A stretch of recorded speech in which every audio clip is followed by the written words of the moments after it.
Oke, Assalamualaikum warahmatullahi wabarakatuh. Eh, para siswa-siswi, hari ini kita memasuki pembelajaran pada pertemuan yang ke-7.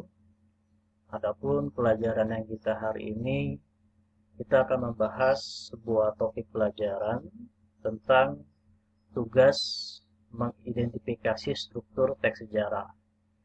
Minggu lalu saya sudah menjelaskan bagaimana teori untuk mengidentifikasi struktur sejarah. Artinya pada minggu lalu saya sudah menjelaskan apa saja struktur teks sejarah yang harus kalian ungkapkan. Nah, pada pertemuan hari ini kita akan membahas atau mengkaji bagaimana menganalisis penggunaan struktur teks sejarah tersebut. Nah, jadi manfaat dalam mempelajari materi hari ini, kalian tentunya sebagai siswa, ketika membahas tentang teks sejarah, artinya kalian mengetahui tentang kesejarahan atau cerita sejarah yang beredar di Indonesia. Tentunya cerita sejarah tersebut harus kalian pahami, yaitu mulai dari segi struktur dan maknanya tentunya, ya. Jadi itulah manfaat kita mempelajari materi kita hari ini. Jadi kalian harus mengetahui bagaimana cerita sejarah dan bentuk struktur sejarah itu, struktur cerita sejarah tersebut. Oke, kemudian, nah ini minggu lalu saya sudah menjelaskan bagaimana struktur teks sejarah itu. Nah, struktur teks sejarah itu mulai dari pengenalan situasi cerita atau orientasi atau exposition. Artinya mulai dari pengenalan, biasanya pengenalan situasi atau pengenalan para tokohnya atau pengenalan para uh, tempatnya gitu ya. Nah, kemudian ada pengungkapan peristiwa. Artinya permasalahan mulai diungkapkan meskipun belum terjadinya sebuah konflik, hanya sebatas pengungkapan sebuah peristiwa saja. Kemudian ada konflik atau rising action. Nah, ini dimulai pertentangan antara tokoh satu dengan tokoh yang lain sehingga munculnya sebuah konflik dalam permasalahan atau pengkajian cerita tersebut ya. Kemudian kita masuk ke puncak konflik. Nah, puncak konflik ini artinya komplikasi, artinya klimaks ya. Artinya mulai terjadinya inti permasalahan atau inti dari konflik yang muncul dalam sebuah cerita sejarah tersebut. Kemudian penyelesaian atau resolusi itu berkaitan dengan bagaimana konflik itu diselesaikan ya. Kemudian koda itu berkaitan dengan ending atau akhir cerita. Nah, akhir ceritanya bagaimana, penyelesaiannya dari penyelesaian tersebut. Nah, itu disebut dengan koda. Jadi koda itu adalah cerita akhirnya atau ending atau penutup cerita yang terdapat pada teks sebuah sejarah, ya. Oke. Nah, ini contoh eh, teks cerita sejarah yang saya analisis berdasarkan strukturnya. Nah, kalian bisa nanti membuat tugas seperti ini, kalian tentukan struktur teks sejarah seperti yang saya buat seperti ini, nanti dengan cerita yang berbeda tentunya. Nah, ini adalah contoh cerita teks sejarah kepala di balik kemegahan Borobudur. Tentunya cerita teks sejarah ini merupakan eh, cerita sejarah yang mengandung unsur-unsur eh, teks fiksi ya. Artinya kalau cerita sejarah fiksi tentu hal tersebut tidak mengandung semuanya 100% benar. Berbeda dengan cerita sejarah yang minggu lalu saya jelaskan, kalau cerita sejarah berarti seluruhnya mengandung sebuah fakta, artinya tidak ada unsur-unsur yang bersifat opini, artinya seluruhnya dapat terjadi kebenarannya. Kalau misalkan cerita tersebut adalah cerita teks sejarah. Oke, kita baca saja. Ini adalah kepala di balik kemegahan Borobudur.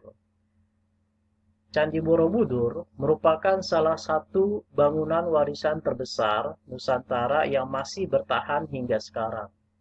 Candi ini merupakan peninggalan dinasti Sailendra yang dapat ditelusuri ke berbagai kerajaan terbesar di Nusantara. Nah, ini merupakan pengenalan ya, termasuk ke struktur pengenalan situasi cerita. Karena apa? Menceritakan tentang Candi Borobudur ya pada masa peninggalan dinasti Sailendra.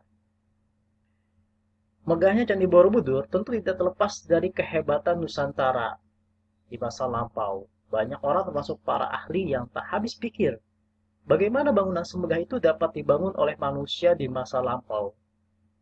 Memikirkan untuk membangunnya di masa kini saja rasanya sulit.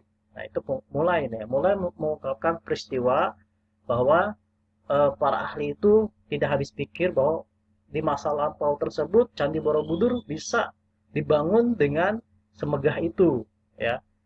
Para ahli pun memikirkan masa sekarang saja membangun Candi Borobudur itu sangat sulit gitu ya. Itu mulai pengungkapan sebuah peristiwa dalam cerita tersebut. Kemudian Candi Borobudur diperkirakan mulai diinisiasi pada abad ke-19 ketika wilayah tersebut dikuasai oleh dinasti Sailendra yang dipimpin oleh Maharaj Samaratungga. Raja bertitah kepada seorang arsitek yang bernama Gunadarma untuk membangun candi megah yang tidak akan tertandingi keindahannya. Namun proses pembangunannya tidak berjalan dengan lancar. Proyek besar itu berjalan secara tersendat-sendat yang kemungkinan disebabkan akibat tingkat kesulitannya yang sangat tinggi. Ditambah lagi sempat terjadi berbagai konflik internal di dalam dinasti tersebut. Nah, ini mulai ada rising action, konflik ya, mulai terjadinya atau munculnya permasalahan tersebut dalam cerita teks sejarah. Kemudian sempat terjadi perpecahan antara keluarga dinasti Sailendra, pemeluk Hindu, dengan keluarganya yang belakangan telah memeluk agama Buddha. Pergantian maharaja dan pergolakan politik di kerajaan pun terjadi karena masalah ini. Nah, ini mulai puncak konflik atau komplikasi ya. Kemudian, namun untungnya perpecahan tersebut hanya berlangsung secara singkat saja. Pada akhirnya keduanya dapat berdampingan untuk memerintah kerajaan secara bersamaan. Nah, ini penyelesaiannya. Jadi pada akhirnya keduanya dapat berdampingan untuk memerintah kerajaan secara bersama-sama. Gitu ya. Ini merupakan penyelesaian atau resolusi. Kemudian pembangunan Candi Borobudur pun akhirnya dapat diteruskan meskipun Samaratungga sudah tidak berkuasa lagi di dinasti Sailendra. Setelah 50 hingga 70 tahun kemudian, akhirnya bangunan megah Candi Borobudur dapat diselesaikan. Meskipun sayangnya Gunadarma, sang arsiteknya sendiri tidak dapat melihat hasil akhirnya. Nah, itu adalah koda, termasuk ke struktur koda. Koda itu artinya penyelesaian cerita dalam teks sejarah tersebut. Ya. Nah, itu adalah struktur eh, teks ya sejarah. Jadi kalian nanti buat tugas yaitu bagaimana mengidentifikasi struktur teks sejarah. Ya, jadi seperti yang saya contohkan tadi, kalian buat seperti itu ya di buku tulis atau boleh juga diketik serah kalian. Kemudian ada tugas mengidentifikasi struktur teks sejarah. Nanti kalian boleh kirim jawaban Anda ke WhatsApp ya paling lambat pukul 13.00 waktu Indonesia Barat. Usahakan siswa harus mengirim ya, jangan sampai tidak ada tugasnya ya, jangan sampai malas untuk mengerjakan tugas. Nah, ini ada sebuah cerita tentang cerita teks sejarah tentang garis keturunan Tingkir. Nanti kalian identifikasi berdasarkan struktur teks cerita sejarah. Apa saja yang diidentifikasi struktur teks sejarah? Seperti contoh yang tadi saya sebutkan, seperti ini. Jadi berdasarkan cerita tersebut, kalian tentukan struktur teks cerita sejarah ya, yang tadi saya cerita ini. Garis keturunan pinggir kalian analisis berdasarkan struktur teks cerita sejarahnya. Mulai dari mana tahap pengenalan situasi ceritanya, mana pengungkapan peristiwanya, mana konfliknya atau rising actionnya, mana puncak konflik atau komplikasi, mana penyelesaian atau resolusi, mana koda atau cerita akhir dalam sebuah cerita teks sejarah tersebut. Nah, jadi kalian harus menganalisis struktur ada 6 struktur teks sejarah yang harus kalian kerjakan ya pada hari ini. Kemudian, oke, mungkin itu saja penjelasan saya hari ini. Bila mana kalian kurang paham mengenai penjelasan saya, silahkan kalian chat melalui WhatsApp grup yang telah kita buat sehingga pembelajarannya jauh lebih berkualitas, gitu ya. Sekian, terima kasih penjelasan saya hari ini mengenai materi pelajaran kita. Semoga ada manfaatnya buat kalian. Assalamualaikum warahmatullahi wabarakatuh.